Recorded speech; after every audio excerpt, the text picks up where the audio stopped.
This is Infection, the survival podcast, recorded live on Tuesday, February 13th, 2018, episode 161.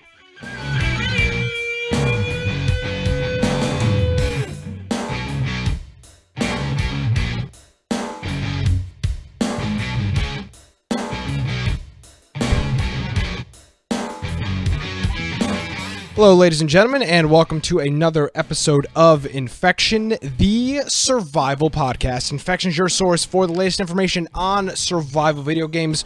We bring you the latest news, reviews, updates, and more each and every week. My name is Nick Craig. At Nicholas M. Craig is my Twitter handle. InfectionPodcast.com is the website. Is it Marty Gras or Marty Gras? How is this actually pronounced? I'll bring in my legal expert, Brian. Marty Gras. Yeah, Marty Gras. Well, happy Mardi Gras to you, Brian, as we're recording this on the 13th. How are you? I'm doing very well. I'm recovering from my surgery. Meet with my doctor tomorrow morning to go over the results of my progress in physical therapy. And so everything so far is going very well. If you want to find me on the internet at Boise Computer, if you want to go and send me a message on Twitter, follow me on Twitter. I'm on there once a month, I think. But if you want to really send a message to us, so go to Infection Podcast. That's our Twitter. Is that our Twitter? An Infection Cast? Isn't that what our Twitter is? I think podcast too long. I don't remember. I think it's at Infection Cast.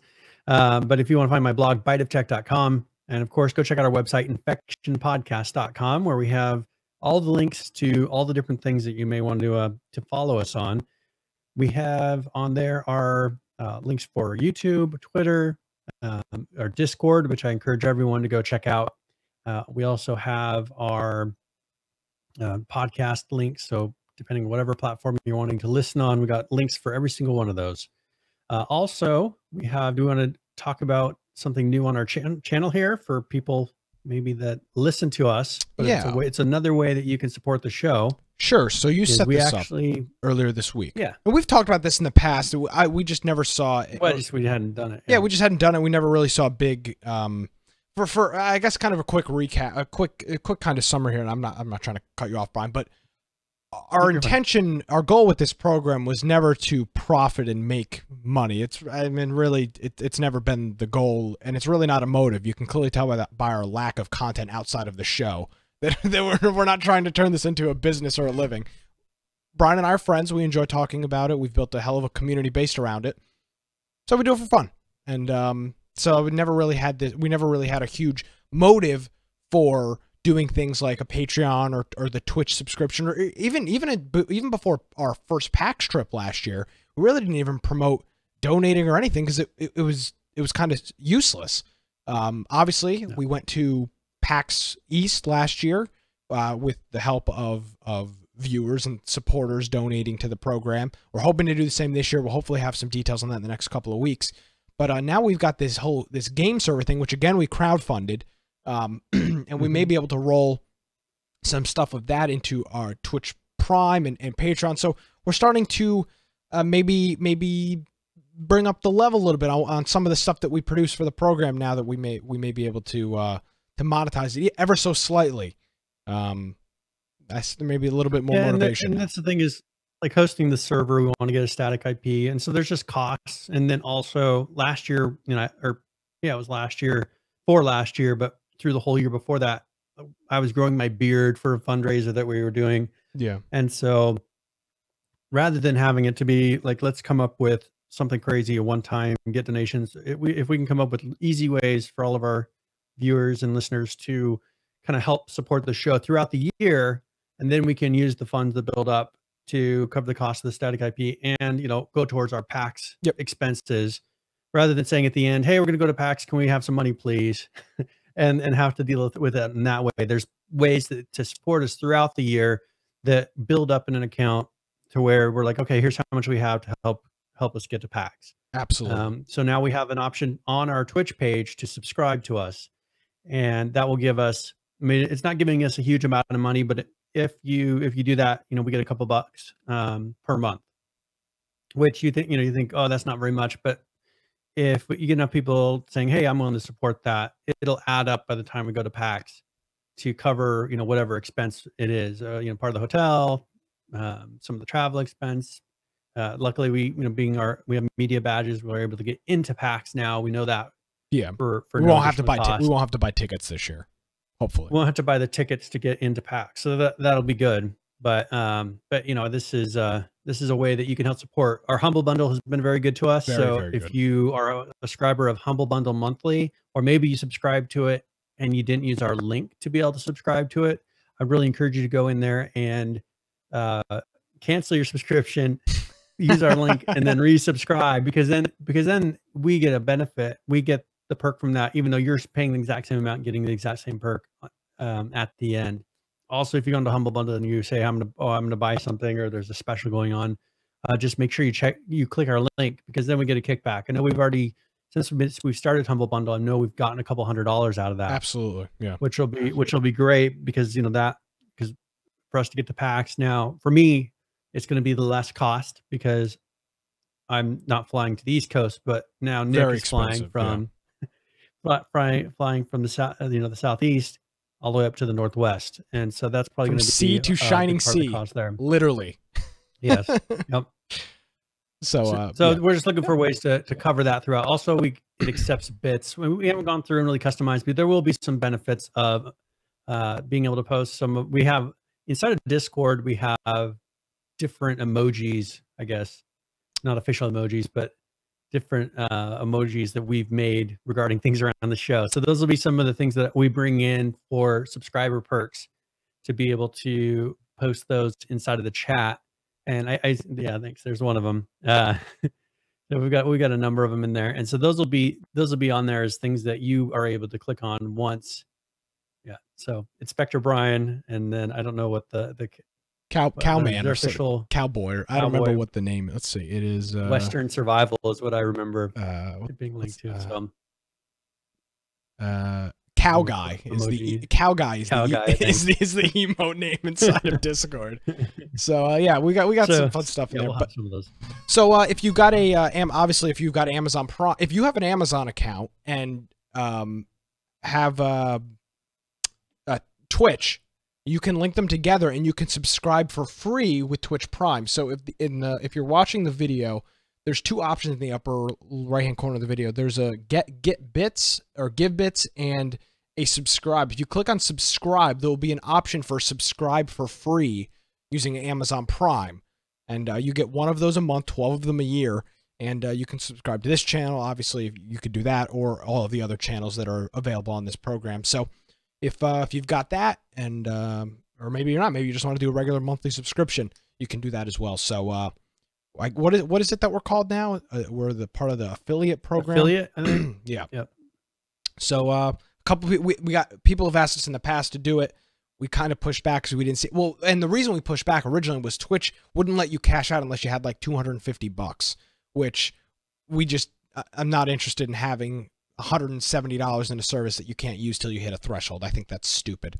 I can, like, a $10 threshold I could see for transaction charges, but it was an extreme amount of money, and I believe they've recently just gotten rid of that. Yeah, I think it's maybe $100, which we could reach in a reasonable amount of time. Yeah, I can deal with $100. But the amount it was, I didn't think it would have been worth it, because the money would have just been stagnant if we couldn't cash it out, which would have sucked. So there it is. So you can subscribe via Twitch Prime or just regular, via Amazon Prime, or just do a regular subscription like you would any other channel on Twitch. And I think you can do the bits, but I don't know how those work. So I've never had a bit. So. yeah. Clearly, we did a lot of homework into the. We did a lot of homework before opening this up. But so we're going to introduce some emojis. We're looking at like, how can we squeeze more money out? Let's see. Yeah, put a lot of work into it. Brian earlier this week was like, "Hey, I'm going to set this up." I was like, "All right, yeah, figure it out." I subscribed. It says includes 0 emoticons, so yeah, we'll get all that sorted out. But it's here, and we had a subscription earlier. Yep, we had a subscription. I'm trying to pull up the list of who it was. It does not show. It was Rue. It was something. It was Rec Underoo. Yes, there it was. Rec Underoo. I don't know. Streamlabs is not showing it. So yeah, so Reckondaroo, yes. Thank you very much. So he subscribed before the show. So thank you for the subscription. And that'll pop up just like the donation thing above the video up here, just like when somebody would donate. So all right. Back to reality. Let's talk about it. Friday the 13th. Played it Friday night. Yes. Let me tell you. There are a couple of mistakes I've made in my life. I've made a few. I'm not perfect, but I think I could count the number of mistakes I've made on two hands. I'm going to need to bring in a foot now to count playing Friday the 13th last Friday. That game is an abomination of video games. I mean, here's the thing. In all seriousness, I wanted to play it. First of all, because a lot of people own it in our Discord. There's a whole handful of people that own this game. And when it first came out, we had a decent amount of people playing it. I think we played with a full lobby when we played Friday night, which is 7, which is a large group, a large enough group for a game like this. So we played, I think, 3 games.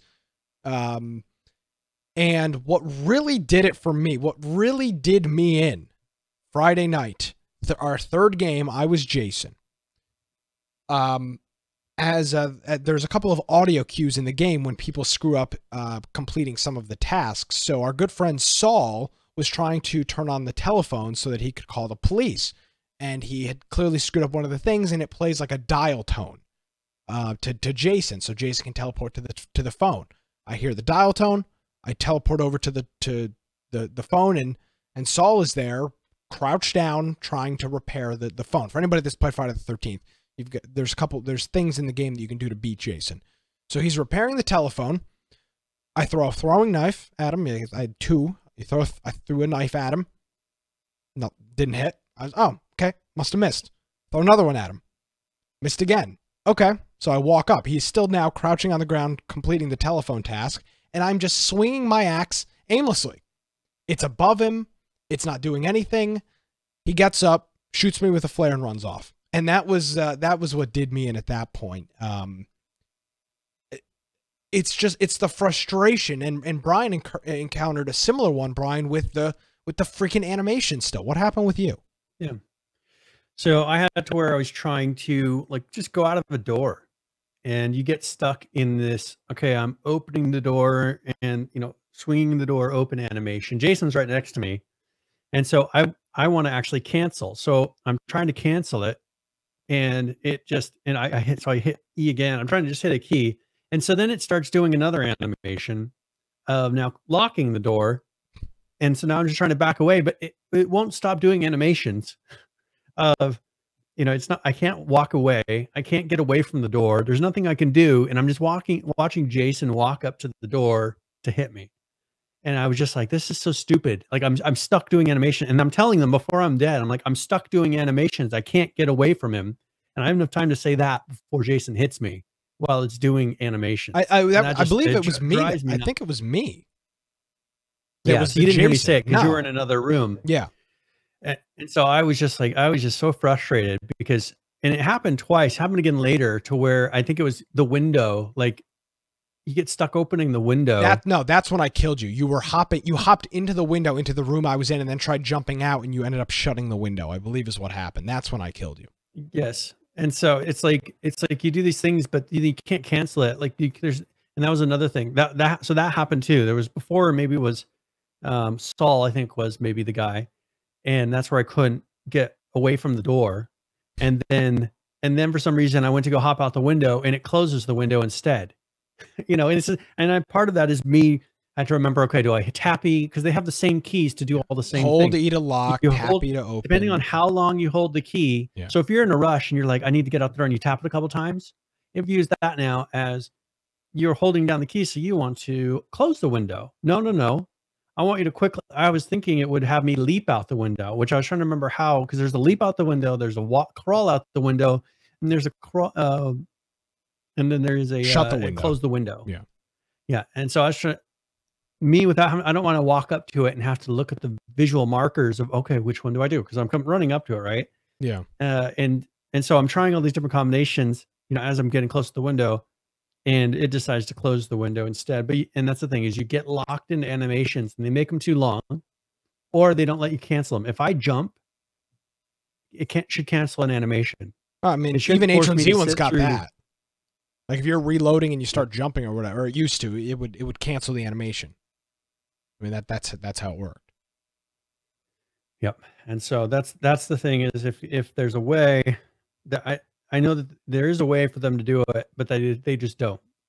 You should have it to where there's a cancel key, and spacebar is an easy way to do it because it's something people don't think about. Like they just tap spacebar, have a jump, cancel all animations, and deal with that way, to where I had the option to run around the room trying to get away from Jason while I figure out what key I need to press, run back up to the window and get out, or go to another window, or or another door.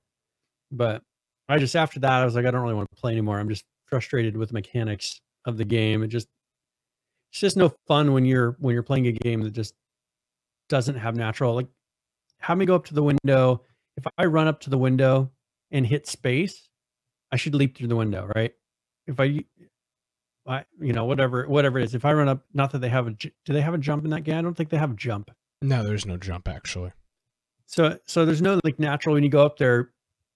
I mean, you're just thinking if you run up to it and hit E, you should run out the window. I don't like it. Just nothing was working. So I'm running up the window and I'm holding down E, thinking as soon as I get to the window, I'm going to leap through. Right? No. As soon as I get to the window, I started closing it, and that it's incredibly stupid to me. Yeah, it was. It was definitely not. Have it to where E is one. They should have E be one function, like, and even R, have R next to it be a second function. I mean, that's not even the issue. The game is just. It's just so frustrating to play. There's so many little frustrating issues. The game is already ragey in itself, which is I'm fine with. I'm fine with ragey games. That doesn't bother me. But you've got a ragey game that doesn't work properly. That's when I get. Yeah. I mean, that's when I get pissed off and stop playing. And in fact, I did. After I was, as being Jason, was unable to kill a person that was crouched in front of me with 2 different types of weapons, I said, "Screw it! I'm not playing. I'm not wasting my time with this anymore." And in fact, I didn't. They didn't put the logic in. They didn't put the logic in of the person in front of me. Are they crouching?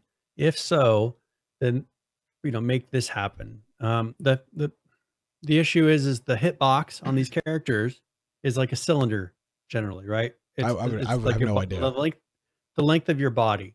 And so when you crouch, what they're doing is having that cylinder crouch down, which is normal. Like in a shooting game, you want that because then the hitbox goes down. If you're crouching, it's not going to kill you if someone shoots above your head. Well, in this, they have it to where, it's doing a check of, is Jason, is directly in front of him at chest height. Is there a person there? Well, if you're crouching, which when he was doing that animation, you're not. You're below that hitbox. Your hitbox is below his check, his raycast is what they call it, where he's checking. And so that's the issue, is they aren't looking at, they should at least keep the cylinder up there to where, or have their thing smart enough to say, or put another collision box on a player that says, all right, here's their height level, but here's what you check to see if that person is there. That's the regular height of the person that's sitting at that place. It's just stupid stuff like that they should know or realize, well, here's a big bug. Well, and you can never kill somebody when they're crouching. Well, and I don't even think it had anything to do with that, because I couldn't hit him with the throwing knives either. And I mean, he wasn't. Those were going out at height above him. I don't remember, but either way, I mean, he was standing still. I was standing still. There was no way to miss him or not hit him. I mean, it was just, he was right in front of me. So that was frustrating. I actually uninstalled it directly after that, and honest to God, I don't plan on playing it ever again. Yep. I don't. Outside of that, was the game, some of the new intro scenes were kind of neat. I believe it was the first time I'd seen a couple of those. Those were cool. But other than that, it was the same old thing, same old crappy bugs, same old BS from launch, really. I mean, yes, now I will give them this. The matchmaking was super quick and easy. I mean, we only played 3 games, but that did not have any disconnection issue. Actually, that's not true. Somebody did disconnect. But the whole it seemed seamless until you got into the game, and then you had to deal with the stupid Friday the 13th bugs over and over again. Yeah, but the thing is, I see people that play Dead by Daylight that don't have these issues. Dead by Daylight doesn't have all these little quirks that people are fighting. I see a lot of people play that on Twitch, and they're sitting there, and it may be a repetitive game, but they figure out all the mechanics of the game, and like they're working the game how it was made. And this, I just don't see people streaming it and playing it and getting that same thrill that they get out of is it, that's what it's called, right? Dead by Daylight. Yeah, Dead by Daylight. That they get out of Dead by Daylight. So I just there's similar games, but you can see one has pulled it off in a much better way, and it's sad that they really should just make. I feel like they wasted a ton of money. They should have just really made this an add-on to Dead by Daylight. Make this visually, like here's the whole Friday the 13th thing. Here's a cabin, but let's have it be Dead by Daylight, the F-13 mode, right? So you can experience that. It's because they're a bunch of fans of Friday the 13th. They want everything to be just like Friday the 13th, but they don't really care about the game so much. They just want to allow people to play through Friday the 13th. And I don't think it's made for competitive play or people that really care Filthy if it casuals. works right. Yeah.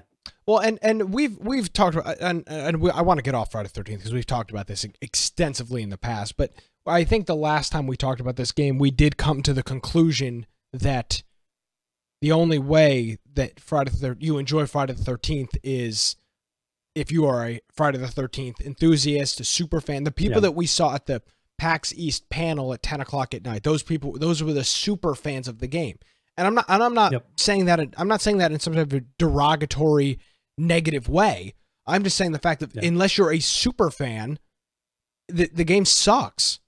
It's just not a good game outside. Now, if you love the game and you love being back in the scenery and Jason and the counselors, if you love all that stuff, it's great.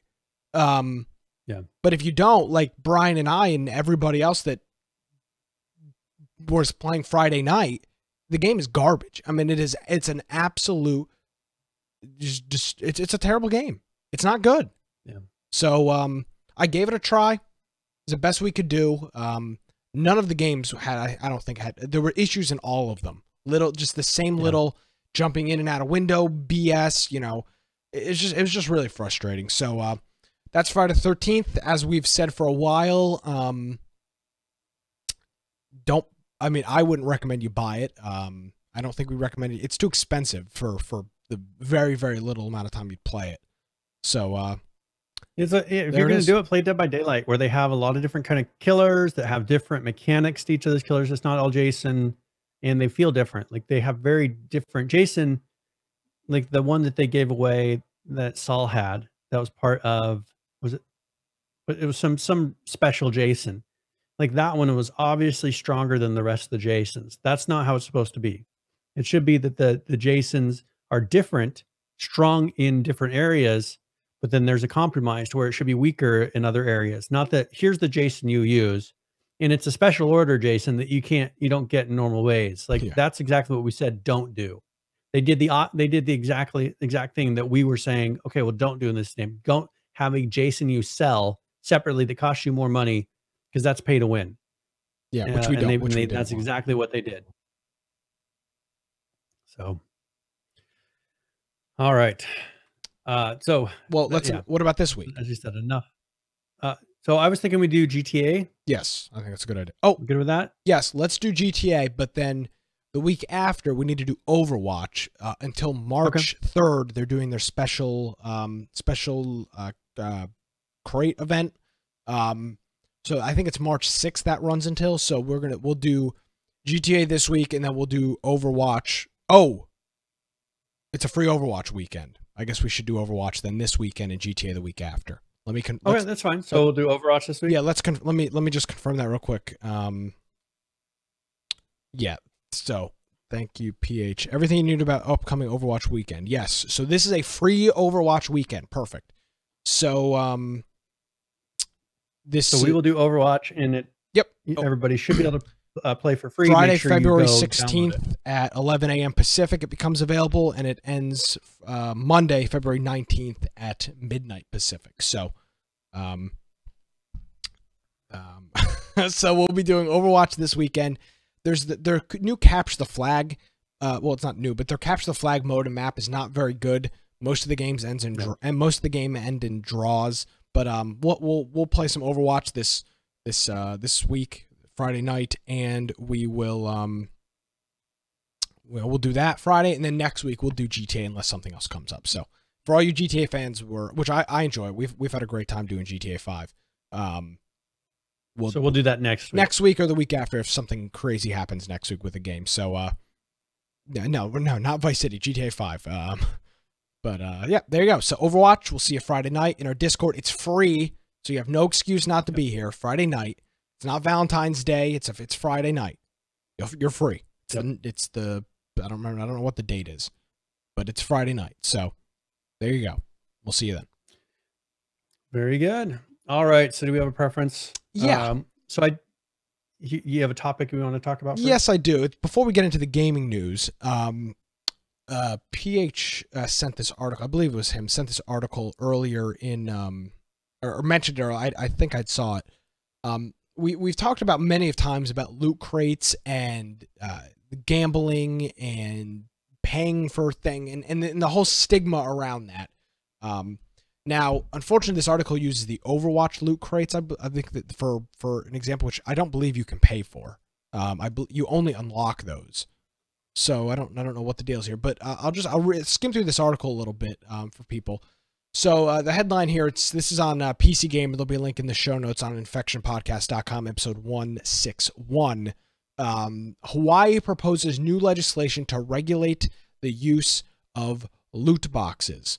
So what's going on here is there's a couple of bills that are hanging around in the House and the Senate down in Hawaii, and the Senator Chris Lee is state legislator Chris Lee is the one that is kind of leading the force on this one. His reference to EA's Battlefront 2, which obviously the massive controversy over, as he referred to it as, quote, a Star Wars themed online casino, which in that case he was actually pretty accurate.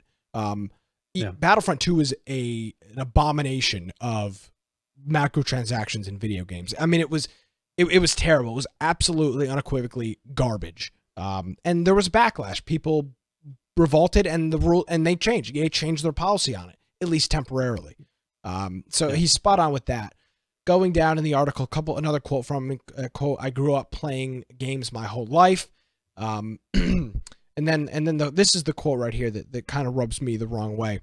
Again, this is Hawaii State Legislator Chris Lee. Quote, I grew up playing games my whole, I've watched firsthand the evolution of the industry, one that seeks to create new things to one that's begun to exploit people, especially children, to maximize profit. That's his quote. And I agreed with most of it until the last three words, maximize profit. Which should be the goal of every corporation. Well, and that's kind of what rubs me the wrong way here. And I don't want to get into a political discuss about it because I think that's stupid. But of course, they're trying to. EA is not a government. They are a for-profit company. Everything they do, every decision they make, is to maximize profit. I mean, that is the bane of that. The only way EA is successful is because everything they do is to maximize profit. Any company that is a for-profit company maximizes profit. That's their point. Yeah. Nonprofits don't have to worry about that. Governments don't have to worry about that. But every other company and corporation does. I mean, that's the whole point. Yeah. Thank you, Falcon, for I believe Falcon just sent us some bits. Holy crap! Nice. Look at this. I mean, we're a big deal. Again, I'm not trying to brag, ladies and gentlemen, but I mean, we're kind of a big deal. It's our first bits. Our first bit. Thank you very much, Falcon. I've watched firsthand the evolution of the industry from one that seeks to create new things to one that's begun to exploit people, which I agree with, especially children. Again, I agree with, but his point to maximize profit. I just don't agree with that. My concern though here is turn around and let's take this to the state level where he is, and let's look at something that every state is doing. And since he's in Hawaii, we'll say Hawaii. Why are you condoning the state lottery in Hawaii, which is exactly the same thing you're going through? And here in Idaho, we say the lottery is good because it helps the schools. Yeah, but that's a scam. I mean, we have a lottery, and then part of the money from the lottery goes to the state school system, allegedly. And so that's the justification for us allowing that form of gambling run by the state, but not private run gambling. Bingo. No one else can gamble. Same thing with the liquor industry here. We have a liquor industry here that to go and buy true liquor, you can buy beer, you can buy wine at stores. But if you want to buy a bottle of alcohol, you have to go to a state-run liquor store here. Same here. That actually, it's called the Idaho State whatever liquor store. It's called ABC in North Carolina, the alcohol beverage something or other, which is new for me because in New York you have private liquor stores that are just in strip malls and whatever. Same thing in like Nevada. Yeah. Nevada is a place where you can go to the 7-Eleven and you can buy a bottle of Everclear. But here they have it to where you go and you have to go to a state-run liquor store so that they can receive the profits from all liquor sales. Yeah. And the next step would be them having, and they haven't grasped this area, but having cigarettes. Same thing with cigarettes. It's very tightly controlled because there's money there. And so they're looking at, well, no one else, we don't want other people having this money. If they had a way that they could legitimately say, all right, the state is now controlling the sale of loot boxes, which I'm sure they wish they could be all over it. They would do it. They've Absolutely. showed it in every other area. With the sale of marijuana, if they had a sale of marijuana in Idaho, it would be state-run marijuana distributions, and it would be for your protection, right? That's what they would say. But it's because they want to get that money because they realize there's a large window of profit there with the lottery. Well, that's how Colorado's done liquor sales, with cigarettes. Exactly. And it will be with marijuana soon. And here's another area. If they could find out, if they can tag this as gambling, if they can get it tagged as gambling, then they have the ability to claim it as a state controllable thing. And you say, well, how can they get into the game industries? Because they will tag it as gambling. And they say, if you want to do this, it's by the local state laws. Therefore, you are, for you to be able to participate in these loot crates, you have to agree to your local state whatevers, and then they get a cut of the funds. It's just, I tell you, that's where it's going, and it's ridiculous, but it's all about. I mean, if you want to find the reason that people get upset about things, and why the government usually gets upset about things, follow the money. Yeah. Because I think he could really care less about whether or not people are buying loot crates or about gaming in general. They see a form of money, and these companies are making hand over fist, and they want to figure out how, oh, this is gambling, we want to cut. And again, we can have the conversation. This is past the conversation of even gambling or not. It's this concept that why would EA be motivated to invest tens of thousands, if not, well, they do, hundreds of thousands of dollars in both R&D, staff, rent, electricity, water, sewer, internet, all of this stuff for all of their offices around the world, hundreds of thousands of dollars, probably close to millions of dollars per game that they publish and produce and develop, if the goal for them was to not maximize the profit on that. Now, I will agree with you. Some of these games are doing this. They are specifically targeting children, but that's a different conversation. He is taking this from a targeting children to, oh, corporations are bad because they make money, which is stupid. And again, I'm not trying to get into a political discussion about it, but guess what? If EA was told, hey, you can only make half of the profits on your games, they'd say, okay, great. Then we're going to make a half-built game. We're going to put 50% of the resources into it. We're going to put 50% of the effort, and the end result is us as the consumers are getting the shaft on it. That's the end result, because EA doesn't care. If they're going to lose half the revenue, they're going to say, screw it. We're not going to invest $750,000 in R&D for this game, or I don't know what the profits are, what the margins are, what the cost is, but the tens of thousands, hundreds of thousands, millions of dollars that they've invested, they're going to say, screw it. There's no point. Well, what's the point? What's the use? So I find it to be very stupid. I think they want a way that they can appropriate a sin tax on it, because if they can appropriate a sin tax, which is what they call them for cigarettes and what they call them for liquor and for gambling, all these things are fall under the sin tax. Yeah. And with that, they can tax them at a much higher rate. Why do you think? I mean, you look over in New York where that one guy died by asphyxiation because he had asthma or whatever, but he died because he was getting arrested for selling loose cigarettes in New York. Cigarettes in New York. Remember that story? Yeah. Well, when I was up for Christmas, whenever obviously they sell cigarettes at gas stations where you go to get gas, the cheapest pack of cigarettes is like $12 or $14. I mean, and down here it's like $5 a pack. It's incredibly expensive to smoke in a state. I don't know how my grandparents smoke. I don't know how they do it. I mean, it's incredibly expensive. I mean, aside from the, I mean, as you said, it's not a political discussion. But obviously for them to send out law enforcement, and of course, I don't believe the guy himself handled it properly. He resisted, whatever. But the fact that they go and they treat that like such a big thing, that they're willing to go and send police officers to deal with somebody who's selling loose cigarettes, for them, they view it as a possible large revenue hit. Yeah, and it is. They realize, and so they treat it like you're going and you're robbing a store, because they feel like you're robbing the government. And I think right now they feel like they're being robbed of their true, this is purely a lottery, which they feel like should be state controlled.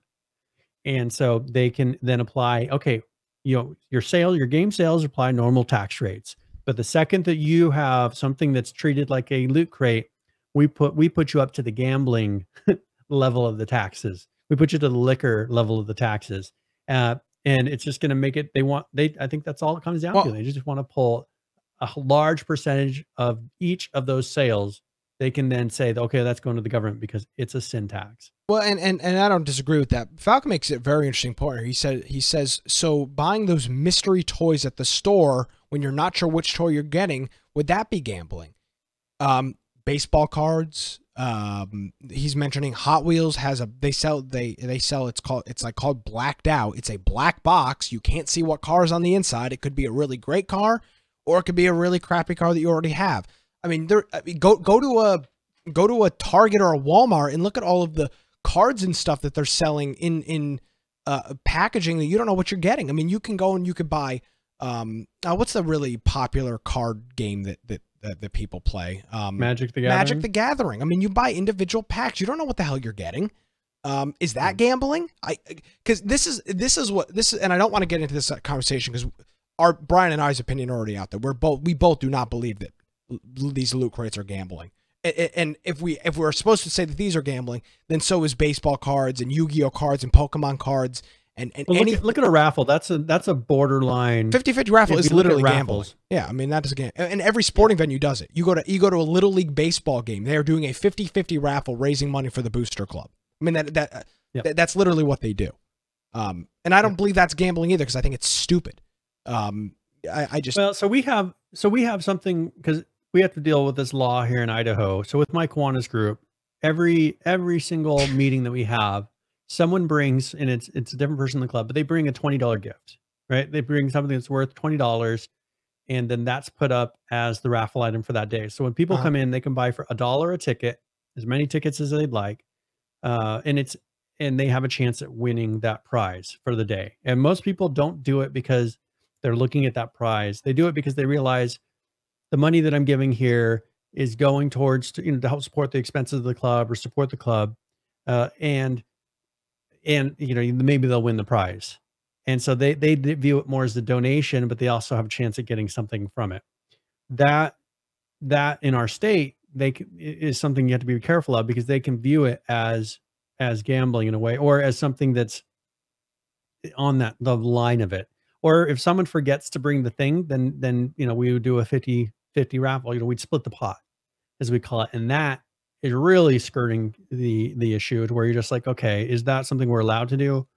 Do we just not do a raffle that day? I mean, I don't know. I think that personally, I'm more of a libertarian when it comes to that stuff. Just let people do whatever they want to do. But then you'll end up with with more of a Las Vegas everywhere, right? And do people want to live in that? I don't think they do. People put up with maybe a little more restrictions on their life than you would care to, because you don't want to live, maybe you don't want to live in Las Vegas. I don't want to live in Las Vegas. I don't want to live in a place like that. So I'm willing to put up with some more restrictions to avoid it. But I think that's where we're at in the video gaming industry of, we're going through those throes of, okay, we want to be able to have all these freedoms to do these things, but we don't want the game to be a pay to win game. Like, how do you counter that? Well, the thing is I don't want to, if I don't like Las Vegas, and I don't want to live in a place that's Las Vegas, I don't live there. You know, don't buy the game. If you don't like that game, you don't like how they're making their money in it, don't buy it. I mean, that's how you're going to not show support. Just quit, play a different game, make that game popular. Well, and that's the other thing. And that's, I mean, that's kind of the concept here. The point here is nobody is forcing anybody to play these games or buy these transactions. We saw, what's so hypocritical here is the state legislator, Chris Lee here, is bringing up the point of EA's Battlefront 2. The free market decided that they weren't going to go, they didn't like that plan, and they forced EA to change their policy. The system worked. Yep. The free market worked. People said, go to hell, EA. We're not doing this. You constantly are doing this to us. This drew the line. And they said, okay, we got a little too close to the fire. Let's back up a little bit. Let's let this simmer down. And they did. And it worked. And this is the thing, is they're putting in huge amounts of money. So they're just looking at how they can return that. The answer is, you know, if they feel that the $60 initially, and then it goes down over time, right, that they're getting from that purchase of the game isn't enough to cover the cost, because it has to cost a fortune to be able to develop these games. Especially with multiplayer games. I mean, you're not talking about the development, you're talking about server costs. I mean, yeah, look at Battlegrounds costs. So you're not looking, there's people who play some of these games have been going, they have servers for the last 10 years. Look at EverQuest. Them going the whole time. Yeah, well, yeah. I'm being serious. They should just shut it down. But look at PlanetSide 2. But how would they support that? Look at PlanetSide 2. It's a free game. And Daybreak has SOE at that game's been out for 10 years, and those servers are still up. That's an ongoing cost every single month to those developers. That money's got to come from somewhere. I think the way that they would get around this is to start charging for online services. I don't like that. Now PlayStation does it, Xbox does it.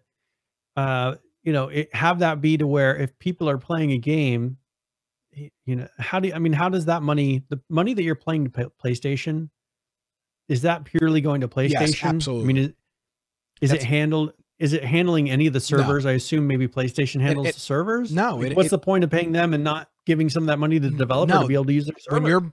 When you're purchasing PlayStation Network or Xbox Live, you're paying for the upkeep of PlayStation's chat, text, friends, store. Which I could care least about. That doesn't matter. That's what you're paying for. No, connect any online game without it. Well, no, exactly. No, that is specifically going. So they should, I think if you don't let them make money these other ways, then it's going to come down to you want to play online? All right, now you're going to be paying us $5 a month to have the ability to play this game online. And would you rather have that? Or would you rather have people that are dumber than you that are willing to pitch out tons of money on loot crates, pay for that cost for you? So what you're describing is something that was very popular in the console scene around 2011, 2012. It started with EA as well. When you purchased, and this was to combat, at that time it was the used game market. So when you purchased a game, I don't have a case with me. It would have a little it would have a little paper slip in it with a code. That was the online access code. At this time, they were, again, trying to combat used games, GameStop, EB Games. It would link on your account. So you would go to GameStop, trade in this game, and I would go in and buy it for $47 for a $60 game, and I'd get home and I'd have to spend another $10 to get the online pass experience. Now, I don't want to get into this too much because we do have a whole bunch of news I want to get into, but if we, Jake and I from the Crummy Show, which we need to get back doing, spent an entire episode on this. It was episode 50 of the Crummy Show. We called it Podcast Pass. And what you're seeing on screen is what it looked like. It was just a code to play games online. EA did it, and then a couple of places took down, and people said, this is ridiculous. This is absolutely ridiculous. I'm buying a used game, and I've got to spend another $10 or $15 to play online. So if you're interested in that conversation, episode 50 of the Crummy Show, shameless plug. No, but you're spot on, Brian. If they can't sell these crates, they're going to have to pay for online. And guess what? Some people will. Brian, and I honestly mean this. Over my dead body will I be paying to play games online. It's not going to happen. If I had to, if I had to play PUBG and H1Z1, it wouldn't happen. I wouldn't play them. I mean, I don't play video games now. I wouldn't touch them. And it's the same thing we had the same conversation with net neutrality. Oh, they're going to charge $200 a month to use YouTube. And guess what? Nobody's going to use YouTube. Problem is solved. The market will make up their decision here. The market will adjust, and people will go start using another service that doesn't offer that. I mean, the only person you're protecting is the company. You're trying to protect the company from making poor decisions that will maybe cause other businesses to start. I mean, that's all you're really doing. If YouTube or Google or G, whatever they are going by nowadays. Alphabet. Yeah, that's right. Alphabet. Yeah, then Google, that portion of it maybe is G. Get it right. If they want to make a stupid decision and ruin their search engine, ruin their YouTube, whatever algorithms and all that, they should have the option to shoot themselves in the foot. It shouldn't be the state or the U.S. government trying to stop them from making poor decisions. Let them make the stupid decisions and ruin their thing. Because you know what? If they allow another startup to come in and get into that business, well, and this company is so huge that if someone else comes in and is able to offer a better service, let people go to that. Well, my next point was going to be, and you see this conversation from time to time about Steam charging to use their service. Somebody would come and take Steam out if that was the case. Somebody would have some way. Somebody would come up with a competitor. Now, the reason Microsoft and Sony can get away with it is because there's no alternative. There's one source. If you buy a PlayStation and want to play Call of Duty Online or Battlefield Online or FIFA or NBA or NHL, you have to buy their PlayStation Plus or their Xbox Live. You don't have a choice. There's already competitions for Steam. They suck, like Origin and Uplay, but there's competition. So if Steam all of a sudden decided, hey, we're going to charge you $10 a month to use Steam, I wouldn't pay $10 a month to use Steam. And guess what? They'd have all my games, but it's not going to happen. I'm not going to do it. Somebody else will come. You know, other services then sprouting up saying, you know what? Don't pay the $10 a month. Here we have it, and you can buy the games at 50% off. Yeah, and that would be the way to do it. Is here, because guess what? You could look at your game library, Brian, 1,000 games or whatever, or however many games you have. Oh, we're going to sell everything. Yeah, we're going to sell everything for $50 or 50% off. That'd be a hell of a deal. Yeah. That'd be a hell of a deal for a lot of people, because guess what? You don't play all those 1,000 games. You play a couple of your cores, and you buy those for 50% off, and you're done. They could work deals with these different publishers to say, hey, we want to pull away, and you see what's happening. You guys are losing money because of what the Steam's choices are. So let's do a special, because these people are going to be rebuying your game. They already own your game, but we want to pull them away from Steam. So let's do a thing where we offer everything at half price right now for the startup period, so they can rebuild their library in our service, and you get a second sale of that game that you wouldn't be getting if they stick with Steam. And I mean, just imagine that pitch. And that's why Steam, in my opinion, is never going to go to a pay to use thing. Now they may introduce, like Discord has a Discord Turbo where you get additional features. Again, Steam I'm okay with that. I'm fine with that, because I don't have to pay to use it. If I had to pay to use it, I don't think as a consumer I wouldn't. We've said multiple times, if they charge $10 a month for a server, we would have no problem paying for an infection server. We believe we're getting the use out of it. But that's why Steam won't do it, because there's something would come and dethrone them. Yeah. So I guess that's this took up way more time than I was expecting it to, but something is going to happen here sooner rather than later. There's a House and a Senate, House Bill 2686 and Senate Bill 3024 in Hawaii are and House Bill 2727 are the ones that are in question here. So we'll have to see what comes of it, but this is not the problem. And I don't remember who it was. I think it was Sirth that brought up earlier. Sirth, yeah. The real conversation is, pay for play pay to win games or something like that, which we're not going to get into. But I mean, that really is the real conversation. It's games. What's that game that you had us play a couple months ago that was completely paid to play? Heroes in General. Heroes in General, totally pay to play. If you don't pay, you die. But the thing is, don't play the game. And guess what? That's what I'm saying. And guess what, Brian? How many times have I played it since? There's a lot of people that don't. How many times have I played it since? And guess what? I'm never going to play it again. That's fine. I'm not mad. Yep. I'm not pissed off. I just have made a decision as a consumer. I don't want to play to win, so I'm not going to play. Real easy, real simple. No hard feelings. I don't hate Brian because he told me to play it. I don't care. But there's the thing is that there's a whole market of cell phone games that are exactly the same thing. And so you don't see them cracking down on that, but there's plenty of games. I mean, if you look at the top games on the whatever platform for phones you're on, whether it's iOS or Android, the top games in there that are supposedly free, to be able to play in advanced levels of that game, you have to pitch in quite a bit of money. Yep. And that's how they all work. They pull you in, and then they're like, oh, okay, here, let's put a ridiculous grind. Okay, but you can go 10 times, 100 times faster if you pay some money, and then it accelerates you. That is also pay to. That's the definition of pay to win. You pay money, and okay, this person's going to be spending 6 months getting there. You can do it in a day if you pay $100. So just pay $100, and then you don't have to do that 6 month worth of grind, and you'll be farther ahead of this other person. That's what EA did. In 2015, according to this article, it is estimated that the Supercell, who makes Clash of Clans, generated $2.3 billion in revenue.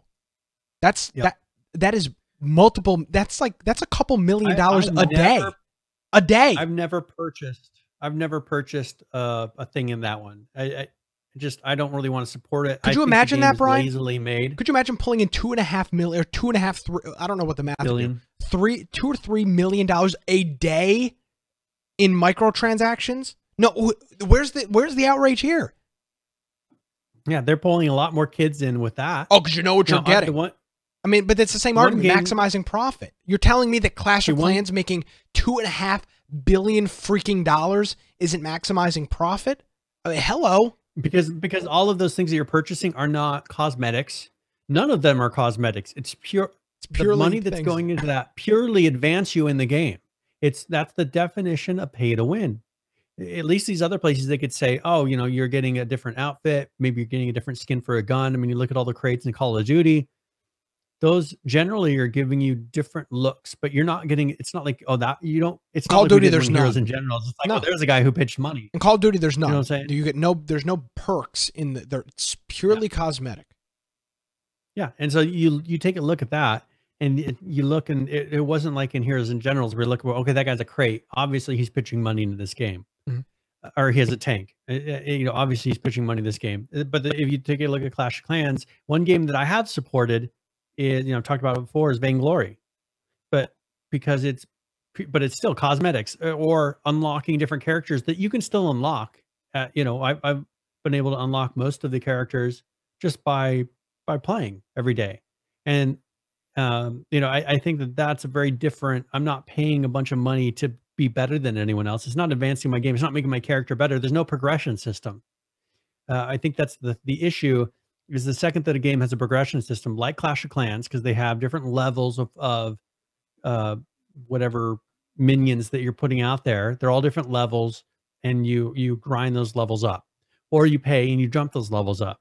The second that you have a game that isn't equal across the board, because as you said, Call of Duty, no matter how much money you put into it, your character is the same, generally in ability than any other character in the game. I think that mechanic works when you have a game like that, where like in Vainglory or you know, any of these other games, League of Legends, to where your character, regardless of how much money you put into it, that character on this account is exactly the same as that character on any other account. Let them pay to unlock characters. You know, as long as you give them a path to be able to unlock that character through, you know, maybe slowly over time. But too many of these games now have it to where you get a better gun. You know, with Jason, you get a better Jason. You get all these better things that someone who doesn't pitch in money can't. And it just, for me, ruins the game. It takes out the legitimacy of the game. Absolutely. Well, we've got a page and a half of notes to go, and it's 8 o'clock. To the first. So let's get our first giveaway here, and we'll. All right, let me go and get it started if you want to. Okay, so again, as we mentioned earlier, beginning of the show, we are now Twitch affiliates, where you can go ahead and you can do a subscription to our channel. You can throw us some bits, or there's a couple of traditional ways you can help the program as well. You can head on over to infectionpodcast.com/support. There's a couple of things you can do over there. You can shop with our Amazon affiliate link. We're available in the US, Canada, UK, Italy, Spain, France, and Deutschland. So you can do all that stuff on Amazon with our affiliate program. You can do a direct contribution with PayPal or with Humble Bundle. When you buy games, it gives us a small kickback. And with buying or subscribing to the Humble Bundle monthly, you can support the show that way as well. So you can head on over to our website, infectionpodcast.com/support. And another way that you can help support the program with our new Twitch features as well. All right. So if you want to enter this raffle, it'll be 30 points again. Someday we'll have to raise that. I have 10,000 cans. So we'll have to come up with a way to gamble and get rid of some of those cans. Let people throw them. Gambling. Here we go. Little gambling inside Infection Podcast. I like that. Maybe we'll get the Hawaii senator all pissed off. That'll be good. Yeah. So if we can come up with a way to have people spend some of their cans, because there is actually internal games. I'll have to turn those on. There's games in chat to let people use their cans. Yeah, I don't want that popping up in chat, but nevertheless, we could do it in Discord. Actually, can link to Discord, and people can do it in Discord and spend their cans. That's a way to go. Yeah, how about that? We'll figure that out. That's all right. Maybe I'll turn that on later this week, and just for some fun. All right, so 30 points, and we could also do it to where if they're subscribers, maybe they have some other. We'll have to see. That would be a pay-to-win model. I'm fine with that. I'm not here. If you can't beat them, beat them. Yeah, I guess. All right. So if you want to, so we're going to be giving away a copy of Sleeping Dogs Definitive Edition. So, okay. Exclamation point giveaway. If you want to enter that, it's Sleeping Dogs Definitive Edition. This is one that has very positive ratings on the Steam store. And it's one that is an open world action martial arts crime racing game.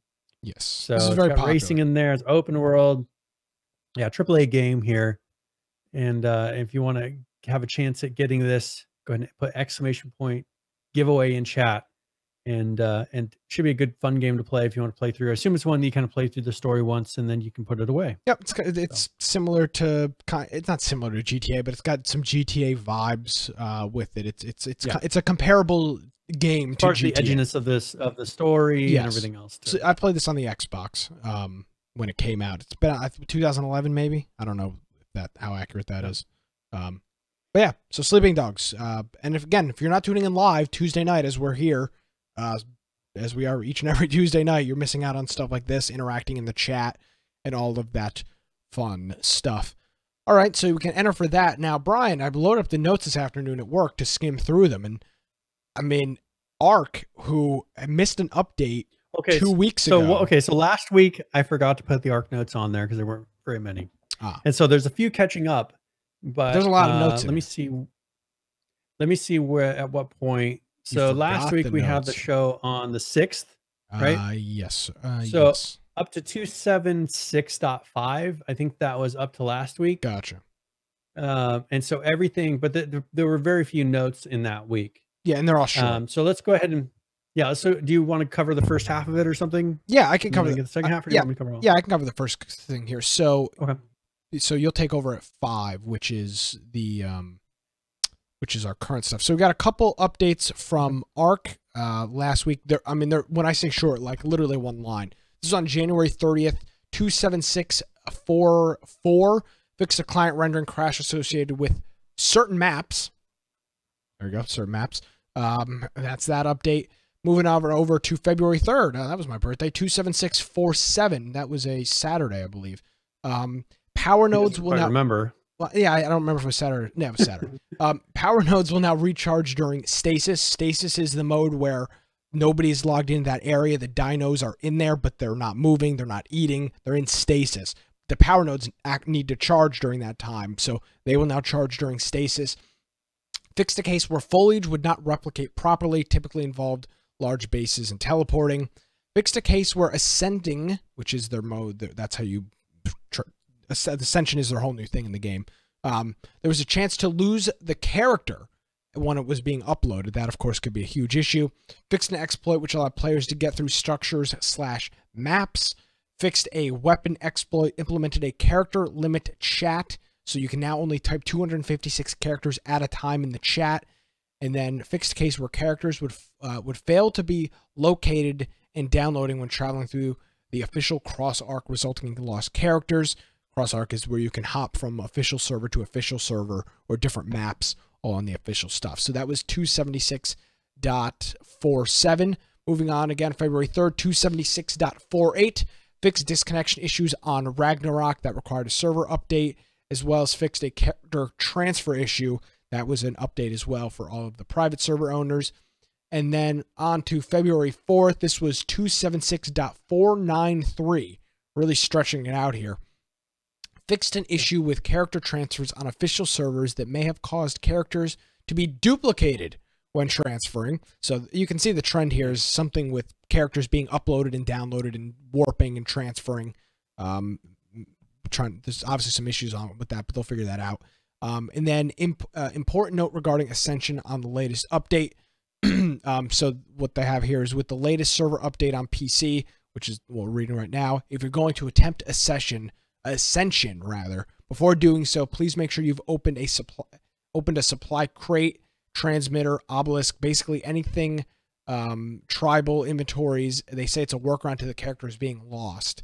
So maybe the moral of the story is don't ascend as of right now. I remember right when they introduced cross-transferring arc, it was like the same thing. Characters are just being obliterated. People were losing all of their stuff as they did the transfer. But hey, you know, that's what they're doing, some very serious technical stuff here with transferring players and dinosaurs and stuff from servers and stuff. I mean, this is no short measure that they're attempting. So that brings us up to last week in ARC stuff. Now you've got from this week. So right? 276.5, right? That's where I'm starting. Yep. All right. So this was February 5th, and this had just a couple updates now, which is weird. This is a major version. But they only have 3 things in it. So they fixed Dino attached C4 not applying damage if exploding through a mesh. They fixed Tuso to not be able to damage through world geometry. And then they fixed the zipline crossbow not working properly on dedicated servers. And then the next day they had 277, and this is on February 6th. And they fixed a game vulnerability which allowed players to exploit. And then there's a document we'll look at here in a second regarding that. And then they updated Ragnarok with various fixes and tweaks. So that was it for the whole major version. But they have this huge document, well, not a huge document, but a couple paragraph document discussing this vulnerability. So they said they had identified a critical exploit in the game that existed since August of 2015. It's like the Intel bug. Exploit is known and utilized by the PC, primarily official player base, for quite some time. It says today's major version update will resolve the vulnerability and address the issue going forward. We're sorry for the inconvenience with the unexpected major update to 277, but trust us when we say that the patch needed to happen immediately. Fortunately, we're able to look into those taking advantage of the exploit. Unfortunately, what became apparent is multiple mega tribes across multiple servers were taking advantage of it. Under normal circumstances, such an exploit would be deemed a global tribe wipe and a comprehensive ban for all players involved on our official network, as well as BattleEye protected servers. On the occasion, we have decided that we will be able to provide a one-time amnesty to everyone involved.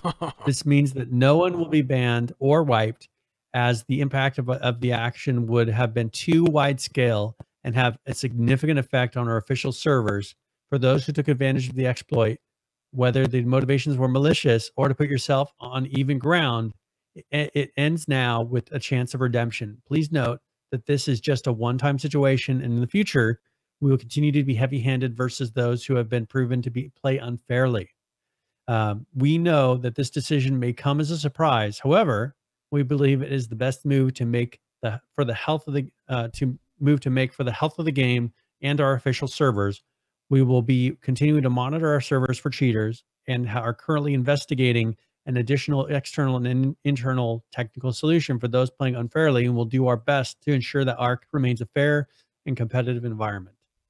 So they don't say what the patch, what the thing was, but there must have been some holy moly, something big that all these mega tribes were using to be able to make things or become mega tribes on official servers. Well, I mean, because remember how we were taking advantage of how we were skinning animals in H1Z1 a very long time ago. Yeah.